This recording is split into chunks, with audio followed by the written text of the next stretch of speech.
News Vancouver Island Report. Good evening. A member of our military reserve has been viciously attacked in Nanaimo, and the RCMP believe he was targeted because of the uniform he wears so proudly. It happened last night. The victim was waiting to catch a bus home. Another man approached him, struck up a conversation, and then just moments later pulled a knife. As CTV's Jet Bazzi shows us now, the Nanaimo RCMP are on a manhunt, determined to bring the attacker to justice.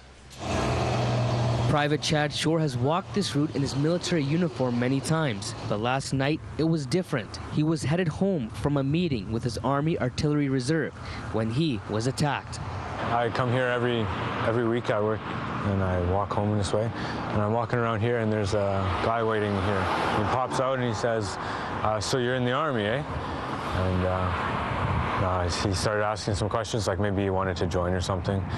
And I was answering them fine, and he seemed okay. And then all of a sudden he just says, he swore, and then he took a slash at me. Like he popped out this little knife, and I hear it click open, and then he slashed me in my neck. His attacker then turned and ran, and despite the blood gushing from his wound, Private Shore followed. But he quickly realized he had to give up the chase and go for help. Staff at a nearby Subway restaurant called 911. He was given 6 stitches and released. Doctors say he was very lucky. I heard the knife opening, and I took a step forward and instead of a step back, and the doctor said if I took a step back, he could have cut me on the front of my neck, and that would have been a lot worse than what it was. In the moments before he attacked, the man asked Private Shore about the Army. RCMP believed the conversation about the Canadian Armed Forces provoked the assault. Based on the circumstances we have thus far, is that he was approached because he was in military uniform, and a conversation ensued about the military, and then there was a slashing. There were not sincere questions about the military, then derogatory comments about the military, and then a sudden slash.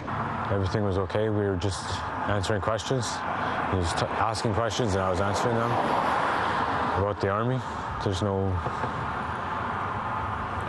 nothing really that could set him off, I don't think.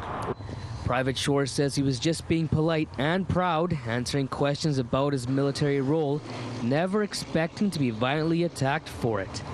Jet Bazzi, CTV News, Nanaimo.